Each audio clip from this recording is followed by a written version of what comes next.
Welcome to the deep dive. Let's jump right in with a big question, one that probably keeps a lot of ambitious people up at night. In this age where AI seems like it's going to automate, well, everything, what are the skills, the truly human skills?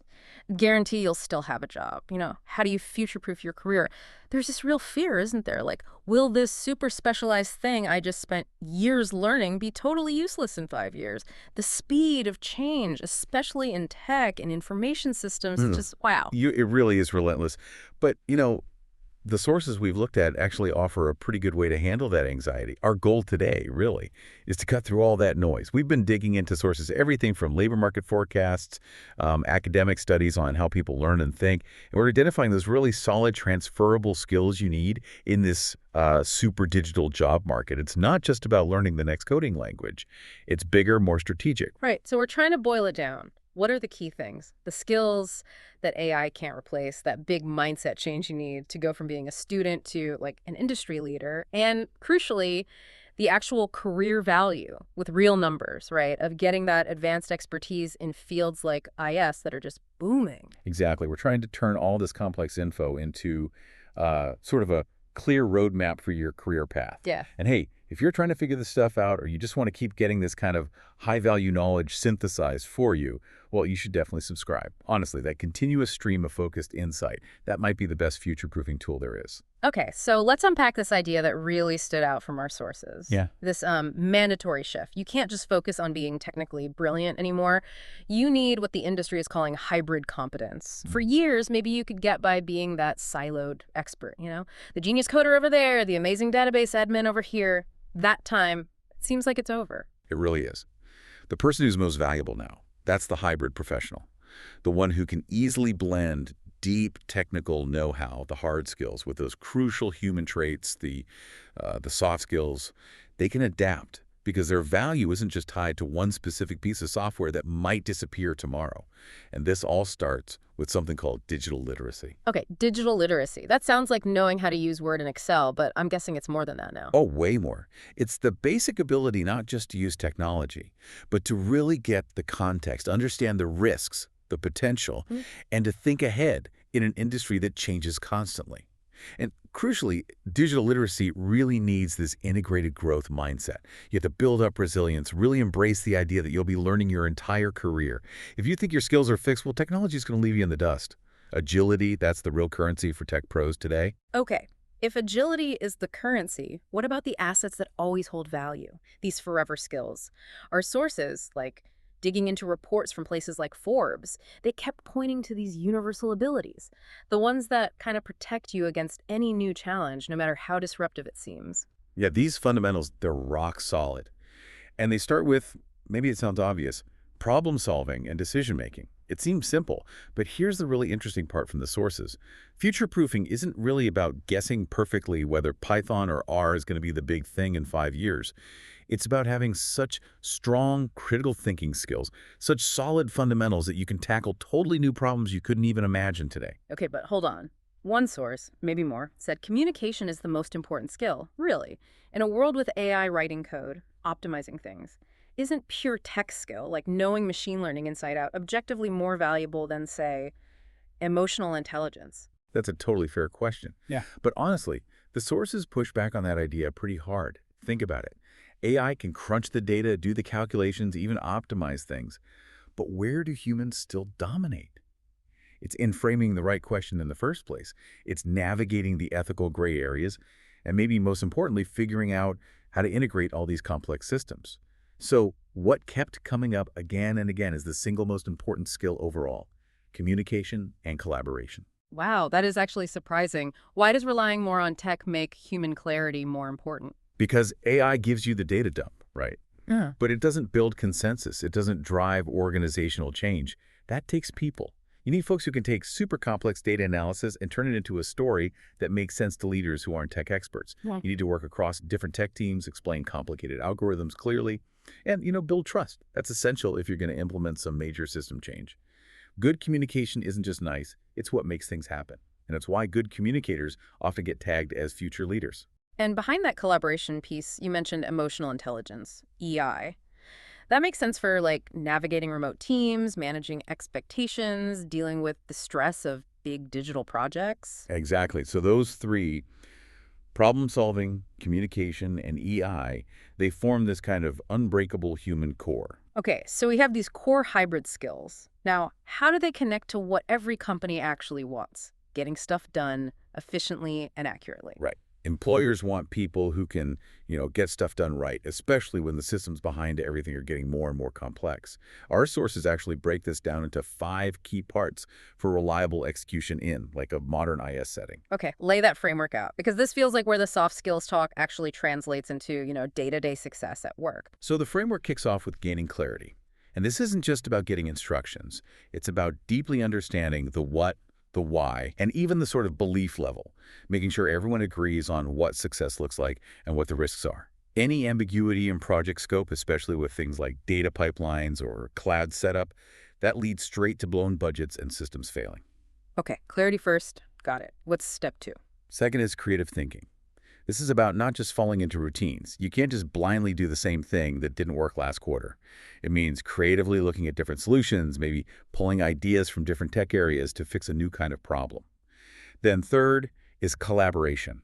And this is more than just basic teamwork. It's about creatively thinking, okay, who really has the specific knowledge we need for this tricky part? Could be internal, could be external. You just can't work in a bubble with today's interconnected IT. Makes sense. And the last 2 seem focused on making the call and seeing it through. Precisely.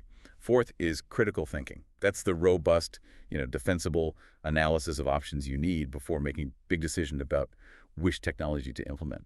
And finally, commitment. That's the follow-through, making sure the task actually gets finished to spec, even when you hit the inevitable roadblocks or debugging nightmares. Well, what I found really fascinating, though, was this connection to troubleshooting and highly automated systems.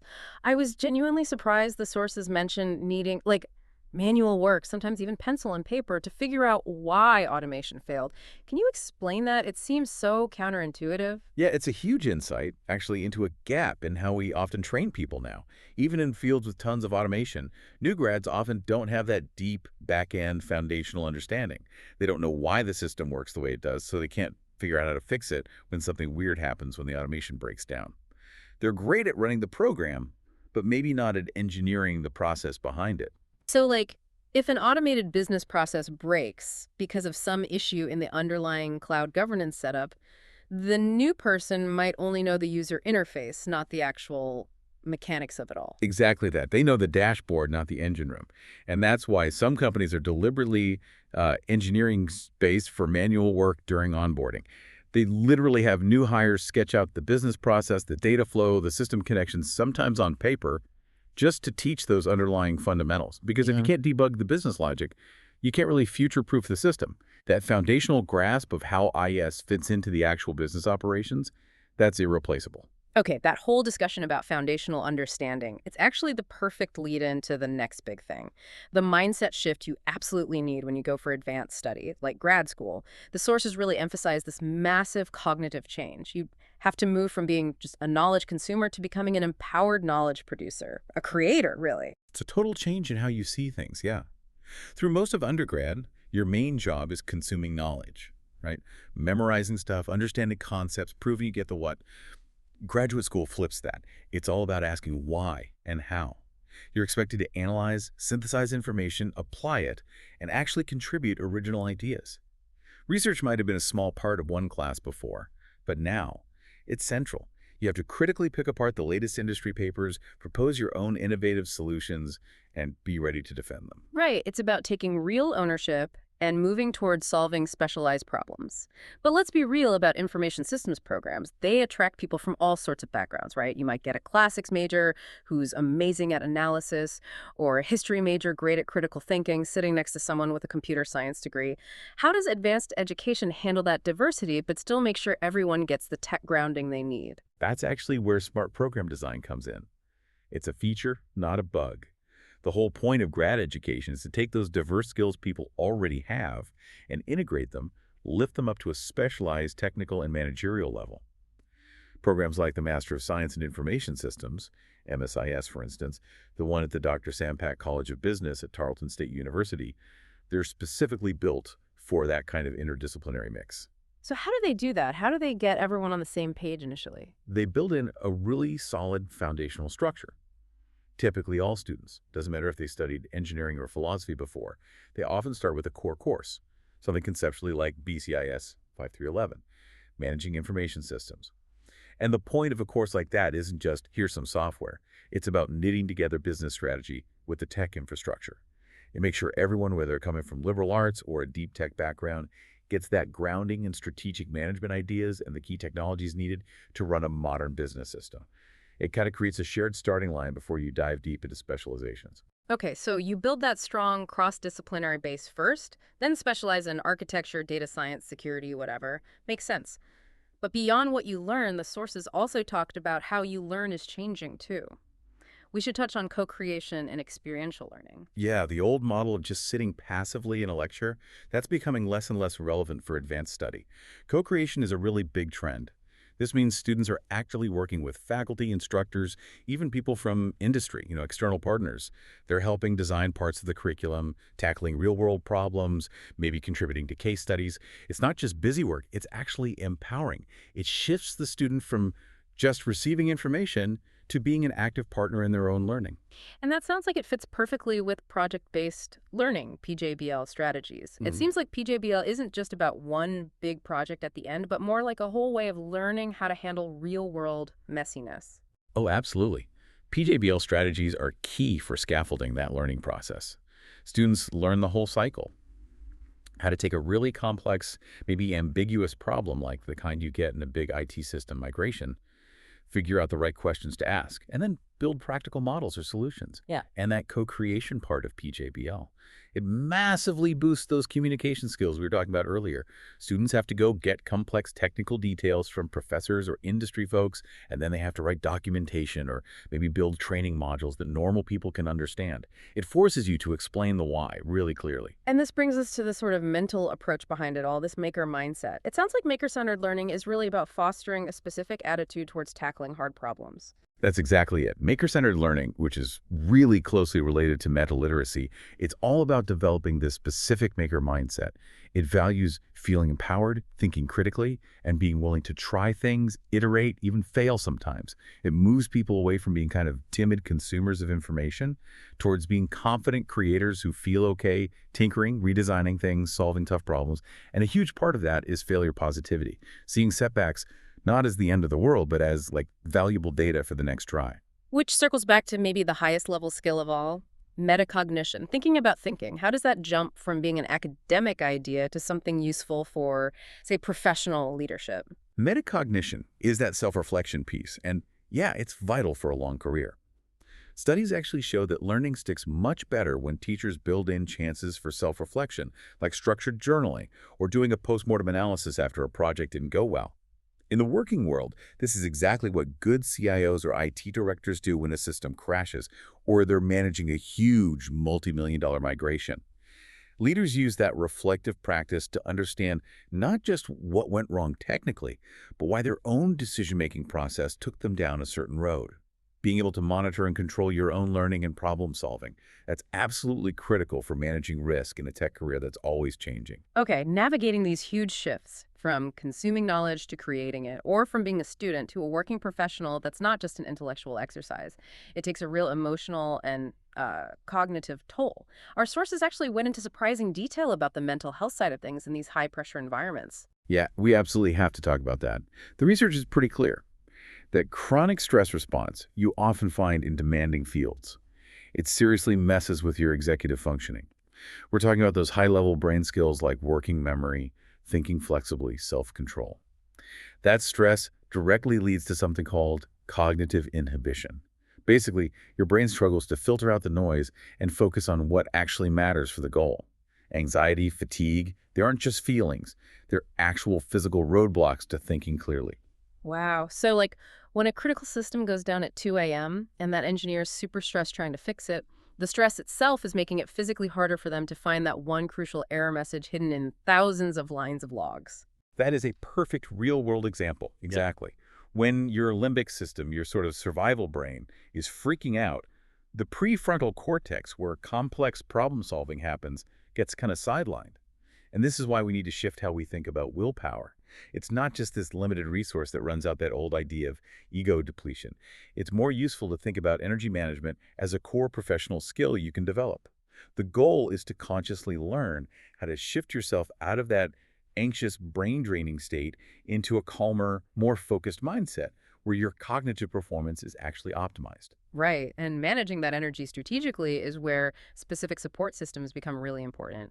One of the most effective and actually cost-effective methods the sources mentioned for handling this transition was academic coaching. Yeah, academic coaching turns out to be really effective. It's a relatively low-cost way to significantly improve student retention and graduation rates. And it works by tackling the usual suspects: time management, study habits, and learning how to advocate for yourself. Good coaching uses both top-down and bottom-up strategies. Okay, let's break that down. What are the top-down ones? Top-down strategies are the cognitive ones, things like structured goal setting, figuring out priorities strategically, making detailed time management plans. It's the sort of analytical side of things.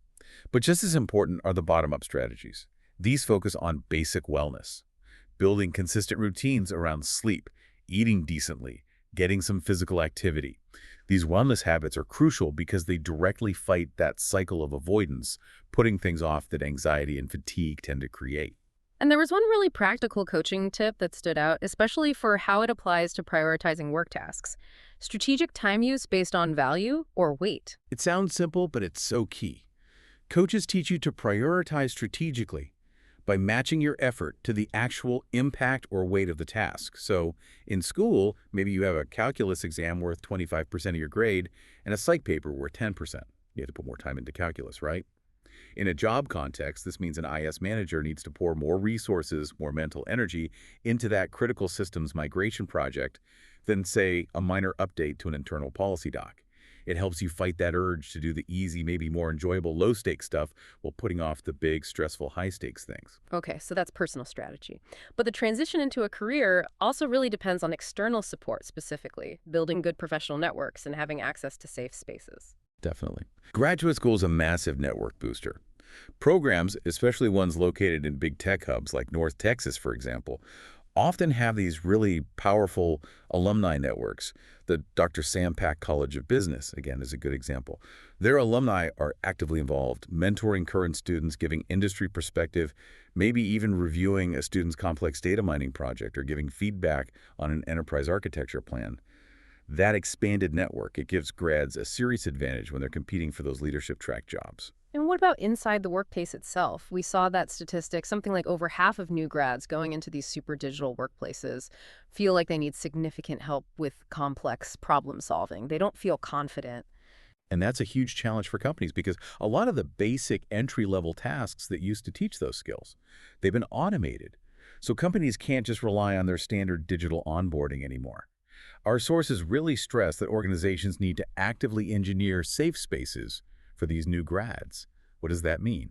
It means focused coaching, structured job shadowing, peer support groups, places where grads can actually try to tackle complex problems, debugging a tricky system, troubleshooting a data integration mess without the immediate pressure or fear of causing a disaster or getting penalized. Those really critical skills, they're just too hard to learn effectively through the typical online, self-guided training modules. And that loops back to how advanced study can build that confidence, right? Things like industry collaborations or consulting projects you might do in an MSIS program. Exactly. Those experiences let you apply your specialized knowledge in a real context. And just as importantly, they help you learn how to frame your transferable skills. Maybe you're great at science communication or systems thinking, or you have an entrepreneurial mindset. Knowing how to talk about those skills strategically makes you a much more effective and confident communicator in those high-stakes job interviews. All right, we've hit the skills, the mindset shifts. Now let's get down to brass tacks, the numbers. What's the actual return on investment for digging deep and specializing in advanced information systems? The outlook, well, it looks pretty amazing. It's not just strong, it's frankly accelerating. Nationally, the projections for computer and IT jobs show growth much faster than the average across all occupations. We're talking nearly 377,000 new IT openings every year, just considering growth and people leaving the field. And those growth rates get even more intense for the roles that specifically demand that master's level specialized knowledge, right? Oh, absolutely. Roles where you really need that advanced expertise, think data scientists, cloud architects, IS managers heading towards leadership. Yeah. Those are projected to grow around 20% over the next decade. That just blows the overall job market growth out of the water. And if you look specifically at a hot area like cybersecurity, information security analysts, they're looking at a mind-blowing 32% growth projection by 2032. This demand isn't slowing down anytime soon. And that kind of demand for specialized skills has a direct impact on salaries. That's the quantifiable edge. What's the earnings picture look like in IS? The pay is definitely premium. Nationally, the median annual wage for all computer and IT jobs is hovering around $105,000. That's more than double the median wage for all other jobs combined. And if you climb into strategic leadership roles, the median pay for computer and information systems managers, your IT directors, your CIO track folks, that's around $159,000 a year. And those numbers get even more interesting when you look at specific locations, especially big tech hubs like Dallas-Fort Worth. Yeah, that context is super important. The DSW area is a massive global tech center. You've got huge players like AT&T, Lockheed Martin, JP Morgan Chase, Texas Instruments all right there. And in North Texas specifically, the median tech wage is about $89,833. Now, that number is 123% higher than the median income for all jobs in Texas. So the opportunity for high-paying, stable IS careers is very real and concentrated in regions like this, which is great for graduates coming out of local programs. Okay. And the final piece of the ROI puzzle, that earnings premium specifically tied to getting a Master of Science in Information Systems degree. You mentioned a 28% jump. Let's unpack that. Right, this is kind of the financial bottom line, the justification for investing in that advanced degree. The data shows that positions requiring a master's in IS pay, on average, about 28% more than jobs needing only a bachelor's. And that's not just a tiny increase, that's a really substantial earnings boost. Why? Because that degree typically unlocks those more strategic high-leverage roles. Think enterprise architect, principal consultant, maybe on the track to chief data officer. These are jobs with big responsibility and consequently big compensation. So if you project that 28% advantage out over, say, a 10-year period, what kind of difference are we talking about? We're talking a significant lifetime earnings difference. Often, it can easily add up to $500,000 or more in extra earnings over a solid career span. So the strategic value of graduate study becomes really clear. It gives you this adaptable skill set in a world where, honestly, every industry is becoming a tech industry that leads to career stability, longevity, and real financial impact. Plus, those connections you make in programs like the MSIS, your classmates, the faculty, those really engaged alumni, especially in an ecosystem like DFW that becomes your professional support network. It helps position you as the go-to candidate when those high-impact leadership roles open up.